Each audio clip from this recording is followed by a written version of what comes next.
जय हिंद दोस्तों। आज आप लोग के सामने बायोलॉजी का सेकेंड वीडियो है, लेक्चर 2। कहने का मतलब है दोस्त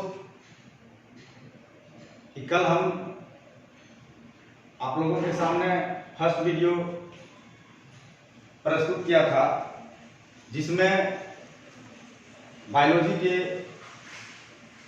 बेसिक स्ट्रक्चर के बारे में चर्चा किया था और किस तरह से बायोलॉजी को आगे पढ़ना है, कैसे खत्म करें ताकि आने वाले एग्जाम में कोई भी क्वेश्चन बायो से नहीं छूटे। उसको ध्यान में रखते हुए हमने बायोलॉजी को अनोखा रूप से पढ़ने के लिए बहुत मेहनत किए हैं और आप लोग के सामने वीडियो प्रस्तुत कर रहे हैं। दोस्तों, हमने कल ही बताया था कि हिटकर नाम के एक साइंटिस्ट था जिन्होंने 5 किंगडम में पूरे बायोलॉजी को बांट दिया था और उसी 5 किंगडम के माध्यम से हम पूरे बायो को खत्म करेंगे। तो चलिए देखते हैं कल हमने क्या क्या बताया था आप लोगों को। जैसे कल सबसे पहले हम बताए थे कि बायो जो है, बायोलॉजी वर्ड जो है बायो प्लस लोगस मिलकर के बना हुआ है। बायो मतलब होता है लाइफ और लोगस का मतलब होता है स्टडी, मतलब लाइफ का स्टडी, जीवन का अध्ययन। जीवन का अध्ययन ही बायोलॉजी कहलाता है। बायोलॉजी के पिता कहा जाता है अरस्तु को, जूलॉजी के फादर कहा जाता है अरस्तु को और बॉटनी के पिता कहा जाता है थियोक्रेटस को। ये सब कल हमने बताए थे। और मेडिसिन के फादर कहा जाता है आपका हिपोक्रेटस को। ये सब के बारे में कल हम बताए थे। तो जैसा कि हम बोले थे कि 5 किंगडम है और 5 किंगडम में से फर्स्ट किंगडम से हम लोग चलेंगे मोनेरा से। तो आज हम लोग किंगडम नंबर 1 से शुरू करेंगे, मोनेरा किंगडम से। सबको अपना अपना कॉपी कलम निकाल लीजिएगा, क्योंकि हम पहले भी बोले हैं कि जो भी मेरा वीडियो देखिएगा आप नोट्स बनाते चलिए। आपको नोट्स ये बहुत फायदेमंद होने वाला है, क्योंकि इस टाइप का नोट्स हम जनरली कहीं देखे नहीं है। सब बायोलॉजी को पढ़ाते हैं, चैप्टर वाइज करके पढ़ाते हैं और हम जो है किंगडम वाइज करके पढ़ा रहे हैं। कहने के मतलब है मात्र 5 चैप्टर मान लिए हैं, मोनेरा, प्रोटिस्टा, फंगी, प्लांटी और एनिमलिया। मात्र 5 चैप्टर को माने हैं। एक किंगडम में हो सकता है 2 दिन लगे, 3 दिन लगे, लेकिन कोशिश करेंगे कि 2 वीडियो 3 वीडियो में ये किंगडम खत्म हो जाए। और सबसे इंपॉर्टेंट चीज आप लोग को एक सूचना देना है कि जिस दिन मेरा पूरा बायो का सिलेबस खत्म कर देंगे, उसके बाद हमने बहुत मेहनत से तैयार किए हैं 2010 से लेकर के 2020 के बीच में जितने भी सारे गवर्नमेंट एग्जाम हुए हैं, रेलवे हो या फिर स्टेट पीसीएस हो, किसी भी टाइप का गवर्नमेंट एग्जाम हुआ है, तो उन लोगों वो सब क्वेश्चन का बायो सेक्शन से जो भी क्वेश्चन पूछा गया है वो सारा इकट्ठा किया गया है। और हम क्या करेंगे कि बायो जब खत्म हो जाएगा तो सारा क्वेश्चन को आप लोगों के सामने 1 या 2 वीडियो के माध्यम से सारा प्रस्तुत कर देंगे, डिस्क्राइब कर देंगे, जिससे पूरा बायो खत्म होने के बाद अगर जो लोग, जो छात्र वो 10 साल का क्वेश्चन बैंक कर लेता है तो मजाल नहीं है कि कोई क्वेश्चन छूट जाए। अब हम लोग चलिए आगे देखते हैं मोनेरा से। और सबसे फर्स्ट किंगडम है मोनेरा। पहला किंगडम के बारे में हम लोग देखेंगे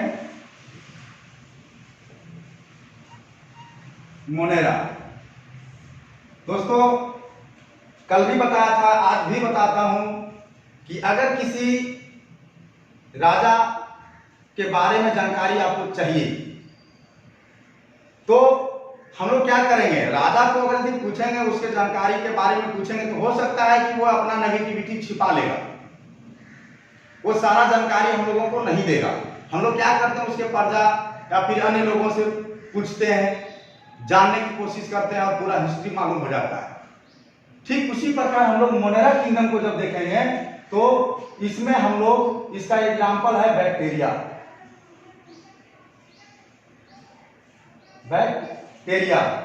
हम लोग क्या करेंगे, बैक्टीरिया के बारे में पूरा अध्ययन कर लेंगे, और बैक्टीरिया के बारे में पूरा अध्ययन कर लेंगे, क्या इसका यूज है, क्या यूजफुल है, क्या नेगेटिविटी है, कहाँ यूज होता है, कहाँ नहीं यूज होता है, इसके कारण से कौन सा बीमारी होता है, अगर बीमारी होता है तो इसका इलाज क्या है, इसके बारे में सारा जानकारी अगर यदि हम लोग कर लेते हैं, बैक्टीरिया क्लियर कर लेते हैं, तो 100% आप लोगों को हम कहेंगे कि मोनेरा किंगडम आपका खत्म हो जाएगा।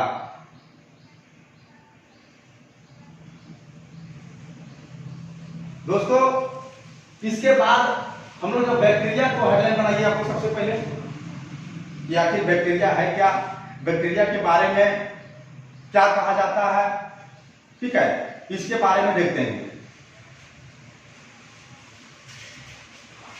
तो पहला हेडलाइन बनाइए आप लोग बैक्टीरिया।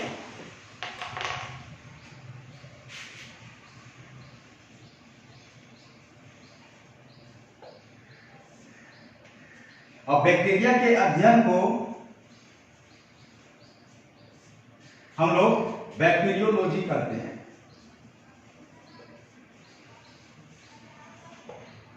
ठीक है, बैक्टीरिया के अध्ययन को क्या कहते हैं, बैक्टीरियोलॉजी। और बैक्टीरिया का हिंदी वर्ड है जीवाणु। तो बायोलॉजी में आपको ज्यादातर इंग्लिश वर्ड ही आप लोगों को कंफर्टेबल महसूस होगा, क्योंकि बहुत सारा ऐसा वर्ड आपको हिंदी में मिलेगा जो आपको ना याद रहेगा ना पढ़ पाइए। इसलिए जहां कोशिश करेंगे कि हिंदी में बता देंगे, और जहां रहेगा इंग्लिश में ही चलेगा, इसलिए कंफ्यूज होने की कोई जरूरत नहीं है। आपका ऑप्शन कोई भी एग्जाम दीजिएगा, हिंदी इंग्लिश दोनों में रहता है, आप दोनों पढ़ के देख लीजिएगा। तो बैक्टीरिया के अध्ययन बैक्टीरियोलॉजी कहलाता है, और फादर ऑफ बैक्टीरियोलॉजी कौन है, लियोन हॉफ। कौन है, लियोन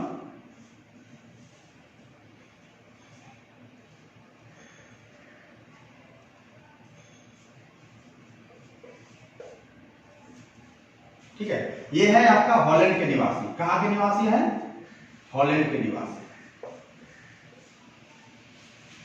दोस्तों आप लोगों के मन में एक चल रहा होगा कि सर तो बता दिए कि बैक्टीरिया के अध्ययन को बैक्टीरियोलॉजी कहते हैं, फादर ऑफ बैक्टीरियोलॉजी को लियोन हॉफ हैं।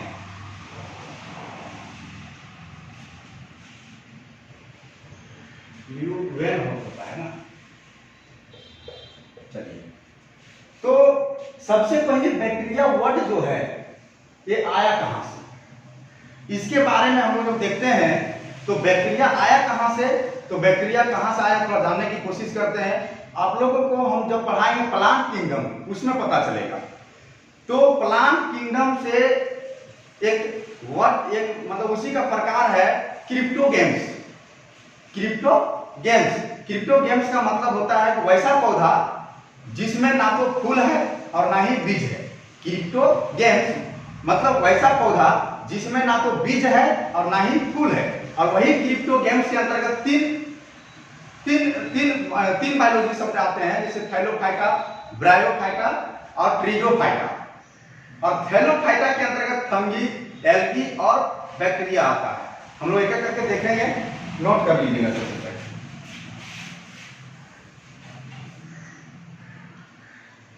साइड में लिख लीजिए और उसको घेरा बना के रख लीजिएगा।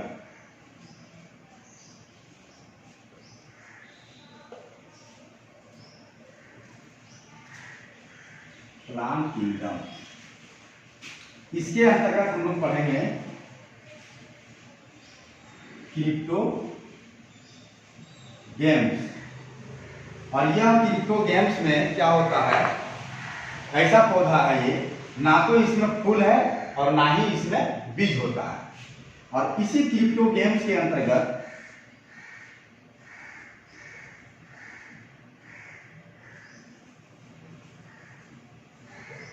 थैलोफाइटा,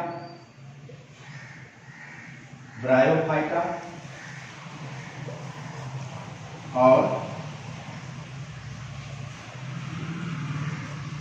ट्रिगोफाइटा। अब ये थैलोफाइटा के अंतर्गत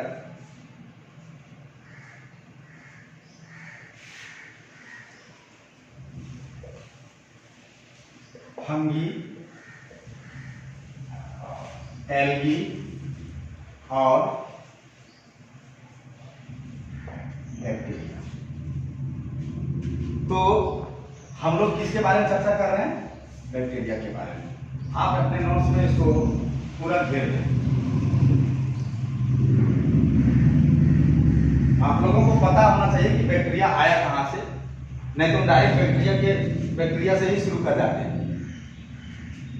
क्लियर है? यहां तक साथ में लिखते चलेंगे।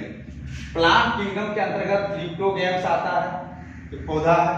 इसके अंतर्गत 3 थैलोफाइटा, ब्रायोफाइटा और ट्रीडोफाइटा। इसका कोई हिंदी वर्ड नहीं है, सब इंग्लिश में ही चलता है, हिंदी में यही बोलते हैं। और थैलोफाइटा के अंतर्गत फंगी, एल्गी और बैक्टीरिया। जैसे फंगी, एल्गी और बैक्टीरिया, तो ध्यान में आप लोगों को होना चाहिए, फंगी को हिंदी में बोलते हैं कवक, एल्गी को हिंदी में कहते हैं शैवाल और बैक्टीरिया को हिंदी में कहते हैं जीवाणु। दोस्तों आगे तो बताएंगे ही, लेकिन यहाँ पर आगे आए तो बता देते हैं। जैसे फंगी मतलब कवक। आप लोग बायोलॉजी में चाहे कभी एग्जाम देते होंगे तो उसमें सुनते होंगे कि फंगी के अध्ययन को, चाहे कवक के अध्ययन को क्या कहते हैं, शैवाल के अध्ययन को क्या कहते हैं, ठीक है, जीवाणु में मतलब बैक्टीरिया के अध्ययन को क्या कहते हैं। तो दोस्तों हम आप लोगों को बताना चाहेंगे कि जो फंगी है मतलब कवक है, कवक के अध्ययन को हम लोग बोलते हैं माइकोलॉजी। क्या बोलते हैं? माइकोलॉजी। और शैवाल के अध्ययन को बोलते हैं फाइकोलॉजी। बहुत कंफ्यूज करता है एग्जाम में कि फाइकोलॉजी किसके अध्ययन को बोलते हैं, कवक को या शैवाल को। तो ये कॉन्सेप्ट है, देख लीजिए, कवक और ये है शैवाल। तो अगर शैवाल से क्या आ रहा है? सवाल। अगर कि किसी को सवाल पूछते हैं, अगर कि उसको नहीं जवाब आता है तो क्या करता है? इधर उधर फेंकने लगता है। तो फैकोलॉजी, सवाल किसी से पूछे और वह सवाल का जवाब नहीं जानता है तो इधर उधर फेंकने लगता है, इसीलिए उसको हम लोग बोल सकते हैं फाइकोलॉजी। मतलब शैवाल के अध्ययन फाइकोलॉजी कहलाएगा, कवक के अध्ययन काइको, तो जो बच के माइकोलॉजी, काइको माइको मतलब माइकोलॉजी, और बैक्टीरिया के अध्ययन को तो बैक्टीरियोलॉजी कहते हैं। वे आप लोग देख चुके हैं। छाप लीजिए। इसके आगे अब हम लोग चलेंगे बैक्टीरिया के बारे में। यह बैक्टीरिया शब्द जो है, बैक्टीरिया वर्ड जो है, आखिर बैक्टीरिया सबसे पहले किसने बताया था बैक्टीरिया? तो येहरनबर्ग ने बताया था। कौन बताया था? यहीं पर लिख लेंगे हम लोग, येहरनबर्ग। इसको भी लिख लीजिए, लिखा हुआ हो जाएगा तो बोलिएगा। मतलब सबसे पहले बैक्टीरिया के नाम देने वाला कौन है? येहरनबर्ग। सबसे पहले बैक्टीरिया के नाम देने वाला कौन है? येहरनबर्ग। अब हम लोग चलते हैं बैक्टीरिया के बारे में। इसको अलग लिखिएगा, मतलब वहीं पर रखिएगा, अलग रखिएगा।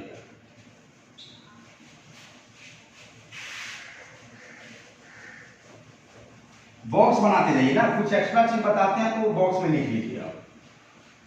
और उसको आप लोग तो रेड पेन या फिर ब्लैक पेन यूज करते ही है नोट्स बनाने में, तो उसको आप रेड पेन से घेर के अलग रखिए। बहुत सारा चीज ऐसा आएगा कि साथ में पढ़ाते जाएंगे, हो सकता है कुछ करंट अफेयर से रिलेटेड हो तो उसको भी हम बताएं, उसको आप एक बॉक्स बना करके घेर लीजिए। बहुत सारी चीजें हैं। तो अभी हम बताए कि बैक्टीरिया के अध्ययन बैक्टीरियोलॉजी कहलाता है। बैक्टीरियोलॉजी का पिता कहा जाता है किसे? लियोन हॉप को। और बैक्टीरिया का प्रयोग सबसे पहले किसने किया? तो बैक्टीरिया का प्रयोग या बात सबसे पहले किसने बताया? तो ये येहरनबर्ग ने बताया। अब हम आगे बढ़ेंगे और इसके बारे में देखेंगे कि बैक्टीरिया से हम लोगों के बारे में, हम लोगों के एक मिनट,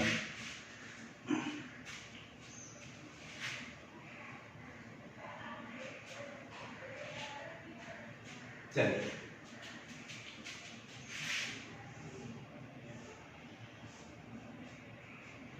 अब आगे बढ़ते हैं हम लोग।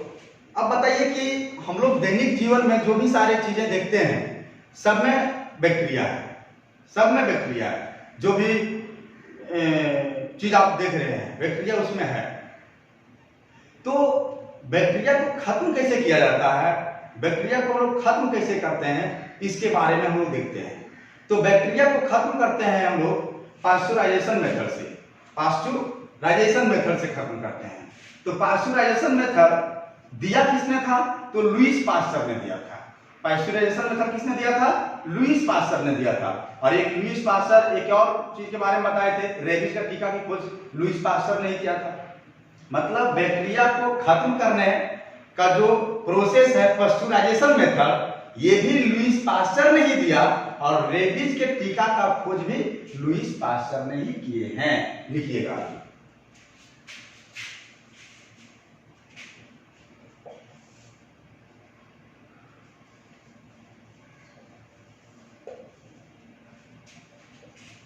बैक्टीरिया को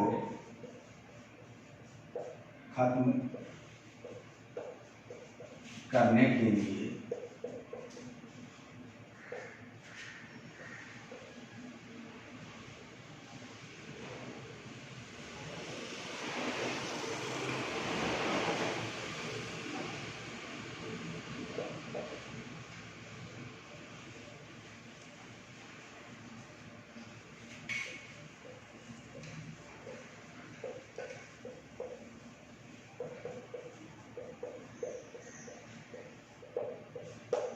ठीक है, बैक्टीरिया को खत्म करने के लिए पास्चुराइजेशन मेथड का प्रयोग किया जाता है। अब हम लोग देखेंगे कि जब बैक्टीरिया को पास्चुराइजेशन मेथड से खत्म करते हैं, यहीं पे एक कॉलम बना करके लिख लीजिए पहले कि रेबीज का टीका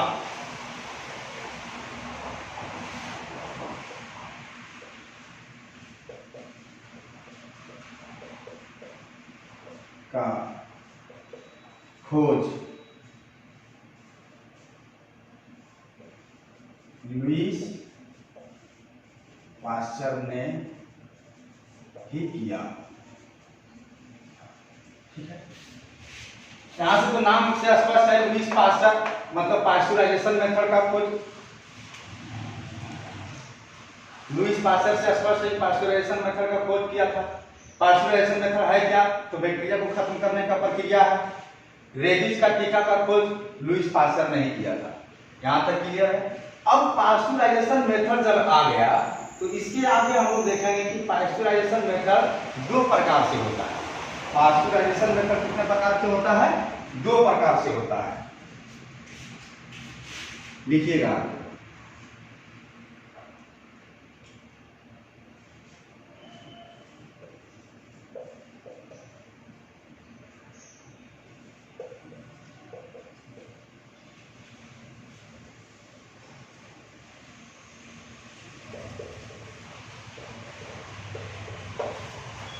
ठीक है।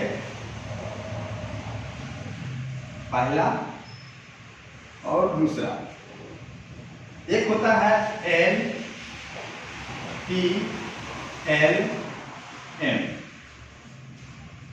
इसका फुल फॉर्म होता है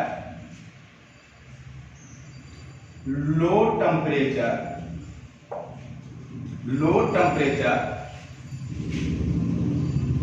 long time method.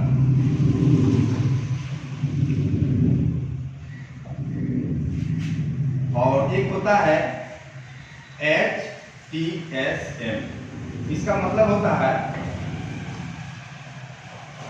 High temperature short time method.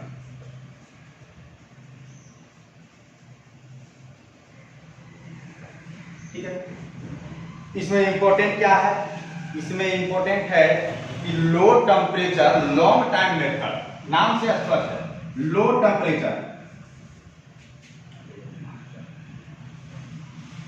तो लो टेम्परेचर मतलब टेम्परेचर कितना होना चाहिए, टेम्परेचर होना चाहिए 62.8 degree Celsius. Long time method, time कितना होना चाहिए, तो टाइम होना चाहिए 30 मिनट। उसके बाद दूसरा है HTSM, high temperature short time method. Temperature high होना चाहिए, तो टेम्परेचर इसका कितना है 71.7 डिग्री सेल्सियस और टाइम इसका होता है 15 सेकेंड। ध्यान दीजिएगा दोस्तों, बहुत इंपॉर्टेंट है और बहुत बार एग्जाम में पूछा भी गया है कि पास्चुराइजेशन मेथड का खोज लुईस पास्चर ने किया था। और पास्चुराइजेशन मेथड दो प्रकार के होता है। पहला है LTLM, जिसका मतलब होता है low temperature long time method. Low temperature मतलब 62.8 डिग्री सेल्सियस, लॉन्ग टाइम मतलब टाइम जो है लंबा 30 मिनट।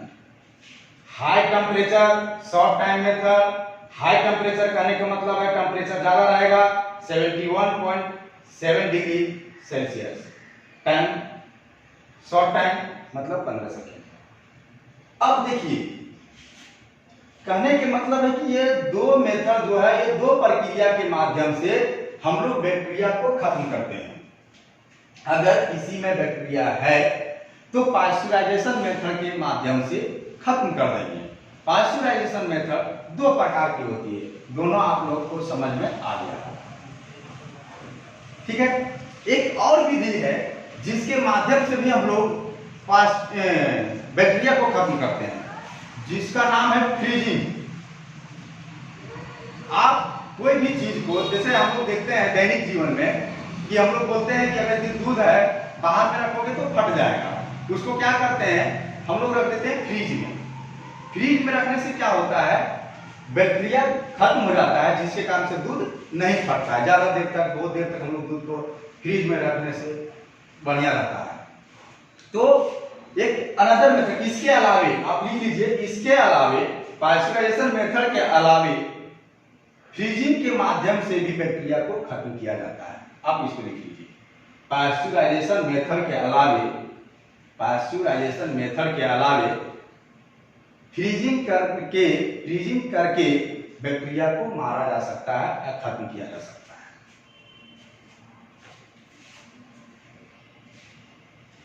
अब बैक्टीरिया यहां तक हम लोग समझे हैं कि कैसे इसको अब मारना है। अब तो मार तो दे रहे हैं, लेकिन दिक्कत इस बात का है कि अगर कोई बैक्टीरिया है तो बैक्टीरिया जब सबसे पहले एहरनबर्ग ने इसके बारे में बताया, तो बताइए भैया कि फिर इसके बाद कोई बीमारी भी हुआ था क्या? एग्जाम में पूछा जाता है कि सबसे पहले बैक्टीरिया से होने वाला रोग कौन कौन सा है। सबसे पहले बैक्टीरिया से होने वाला रोग क्या क्या है? तो सबसे पहले रोग जो हुआ था एक जानवर में हुआ था और दूसरा मनुष्य में हुआ था। पहला रोग जानवर में हुआ था, और पहला रोग मतलब क्या, मतलब जानवर और मनुष्य दोनों में पहला रोग का खोज किया गया था। तो जो भेड़ जानवर है, भेड़ में एक बीमारी होता है एंथ्रेक्स। एंथ्रेक्स नामक एक रोग है जो भेड़ में होता है। किसके कारण से? बैक्टीरिया का। कौन सा रोग है? एंथ्रेक्स। और मनुष्य में कौन सा रोग हुआ था बैक्टीरिया के कारण से? तो मनुष्य में हुआ था जिसको आप लोग बोलते हैं तपेदिक या टीबी, ट्यूबरकुलोसिस। बताया किसने था? तो बताया था एक साइंटिस्ट था, रॉबर्ट कोच। बताया किसने था?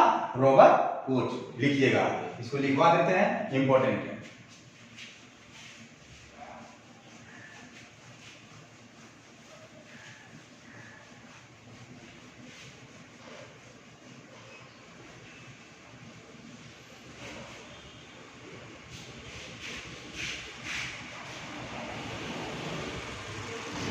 लिखिएगा,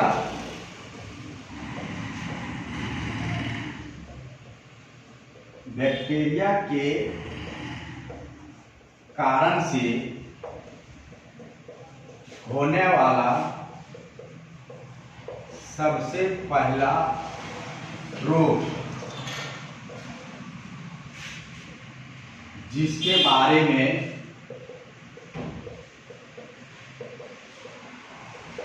बताया था कौन? रॉबर्ट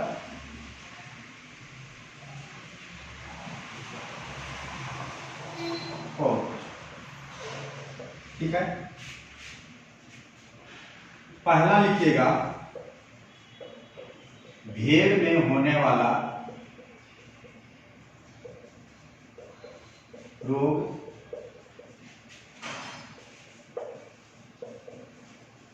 एंथ्रेक्स, और दूसरा मनुष्यों में होने वाला रोग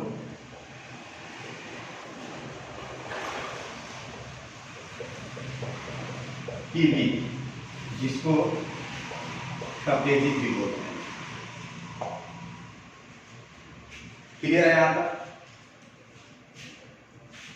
बैक्टीरिया के कारण से होने वाला सबसे पहला रोग जिसके बारे में बताया था रॉबर्ट कोच ने, भेड़ में होने वाला रोग एंथ्रेक्स, मनुष्य में होने वाला रोग टीबी। क्लियर है? अब हम लोग बैक्टीरिया के बारे में जब आगे जाते हैं तो इसका देखेंगे यूटिलिटी, यूजफुल, इसका क्या यूज है हमारे दैनिक जीवन में। बैक्टीरिया का बहुत सारे यूज है, थोड़ा समझ लेते हैं। जैसे दूध से दही बनना, दूध से दही बनना बैक्टीरिया के कारण से ही तो बन रहा है। बिना बैक्टीरिया के कारण से आप दूध से दही नहीं बना सकते, इसीलिए दूध से दही बनना यूजफुल चीज है। तो कौन सा बैक्टीरिया के कारण से दूध से दही बन रहा है, यह भी इंपॉर्टेंट है। कौन सा बैक्टीरिया है जिसके कारण से दूध से दही बन रहा है? तो लैक्टोबैसिलस, लैक्टोबैसिलस। अब लैक्टोबैसिलस जब आता है कि लैक्टोबैसिलस एक बैक्टीरिया है जिसके कारण से दूध से दही बन रहा है, तो बैसिलस जो बैक्टीरिया है उसका शेप कैसा होगा? तो उसका शेप होगा तुम्हारा बेलनाकार, बेलनाकार, या फिर कहीं कहीं आपको रॉड के जैसा भी मिलेगा देखने को। उसके बाद सिरका बनाने में भी हम लोग बैक्टीरिया का यूज करते हैं, जो सिरका बनाते हैं। उसके बाद बैक्टीरिया का और सारा यूज क्या है? उसके बाद है तुम्हारा कि जैसे आप देखते होंगे गांव में जो जूट होता है, जो पटसन होता है, जूट या पटसन कुछ भी बोल सकते हैं, उसको हम लोग क्या करते हैं कि तालाब में, नदी में हम लोग फेंक देते हैं। फेंकने के बाद क्या होता है, उसमें बैक्टीरिया लगता है, बैक्टीरिया लगने के बाद वो सड़ जाता है, और सड़ने के बाद उसको फिर से निकालते हैं वहां से, और उससे रेशा निकालते हैं, और जो रेशा निकलता है उसका फिर हम लोग दैनिक जीवन में यूज है। रेशा जो निकलता है वो हमारे दैनिक जीवन में यूज है। तो हम लोग कह सकते हैं कि बैक्टीरिया से बहुत सारा यूज है। हम लोग लिखेंगे कौन कौन सा यूज है। तो लिखिएगा सबसे पहले यूटिलिटी, यूजफुल। क्या लिखिएगा? यूटिलिटी।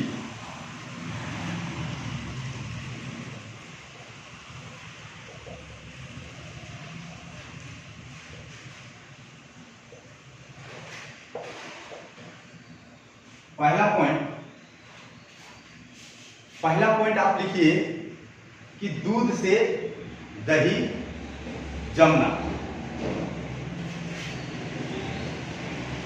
दूध से दही बनना, ब्रैकेट में लिख दीजिएगा लैक्टोबैसिलस।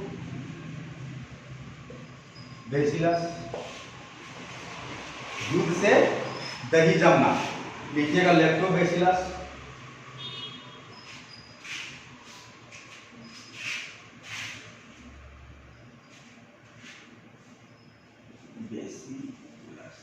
ठीक है।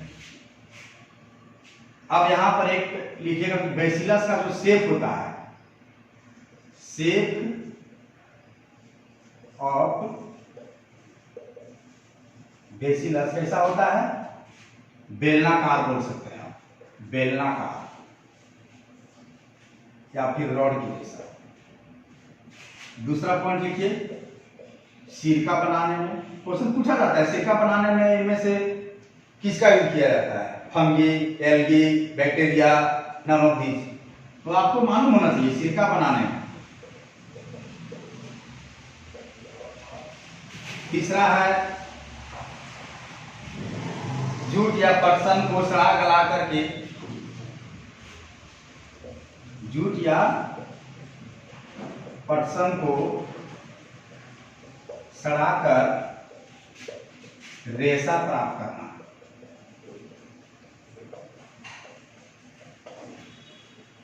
ठीक है, क्लियर है यहां तक?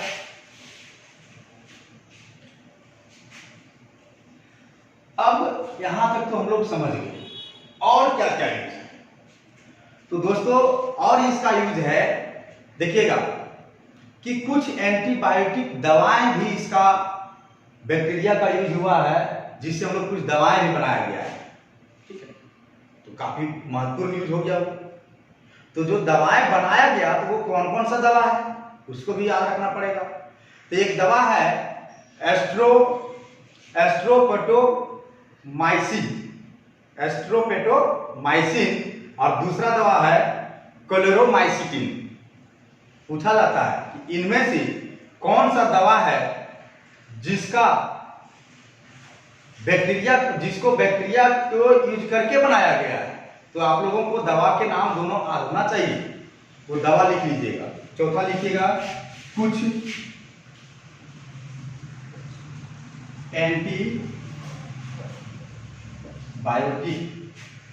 एंटीबायोटिक दवा बनाना है।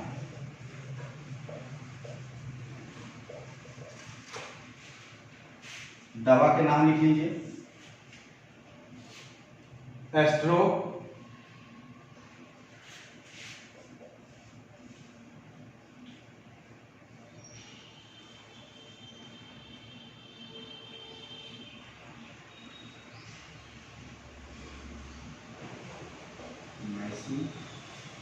और दूसरा दवा है आपका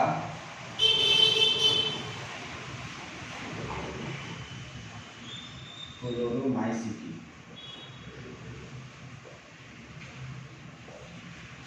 इसको भी याद रखिएगा। ठीक है, और लास्ट हम लोग देखेंगे, इसके बाद हम लोग लास्ट देखेंगे पांचवा नंबर है आपका इसका यूज में कि कुछ दलहनी पौधे में आप देखते होंगे, जो भी दलहनी पौधे हैं, चाहे मटर फूल के पौधे बोल सकते हैं आप, मटर दलहनी पौधे, उसमें बैक्टीरिया पाया जाता है, राइजोबियम नामक एक बैक्टीरिया पाया जाता है। वह राइजोबियम नामक बैक्टीरिया करता क्या है? तो नाइट्रोजन गैस को नाइट्रेट में फिक्सेट करती है, मतलब स्थानांतरित करती है। नाइट्रोजन गैस को नाइट्रेट में बदलना, स्थानांतरित करना या स्थिरीकरण करना, आप उसको लिख लीजिए। पांचवा नंबर लिखिए कि कुछ दलहनी पौधे में राइजोबियम नामक बैक्टीरिया पाया जाता है, जो नाइट्रोजन गैस को नाइट्रेट में स्थिरीकरण,